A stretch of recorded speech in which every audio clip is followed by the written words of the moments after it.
రైతుల సమస్యలను ప్రభుత్వం గాలికి వదిలేసిందన్నారు మాజీ మంత్రి హరీష్ రావు. మార్కెట్కు వచ్చిన శనగలను కొనుగోలు చేయటం లేదన్నారు. కొనుగోలు కేంద్రాలు లేక దళారులను నమ్మి రైతులు నష్టపోతున్నారని ఆరోపించారు. శనగ పంటకు 5,870 రూపాయల మద్దతు ధర చెల్లించాలన్నారు.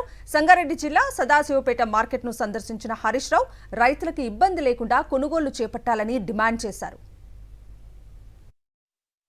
కనీసం పండిన పంటను మద్దతు ధర కూడా కొనకపోతే నీదేం ప్రభుత్వము?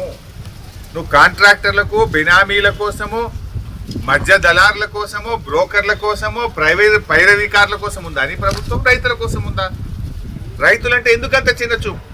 సో ఇప్పటికైనా స్పందించండి. ముఖ్యమంత్రి గారు ఒక రివ్యూ చేసి జొన్నల కొనుగోలు కేంద్రాలు ప్రారంభించండి. మధ్యలో ఆగిపోయిన శనగలు మళ్ళీ కొనే విధంగా తక్షణమే ఉత్తర్వులు ఇవ్వండి. అదేవిధంగా కందులు కానీ సన్ఫ్లవర్ పంట కూడా పూర్తిగా కొనే విధంగా ప్రభుత్వం ఆదేశాలు ఇవ్వండి. అదేవిధంగా వడ్ల కొనుగోలు కేంద్రాలు కూడా రాష్ట్ర వ్యాప్తంగా తక్షణమే ప్రారంభించాలని, ఈ యాసంగిలో సన్న వడ్లకు కూడా బోనస్ అందించాలని, పోయిన యాసంగి సన్న వడ్ల బోనస్ వెంటనే విడుదల చేయాలని చెప్పి డిమాండ్ చేస్తారు.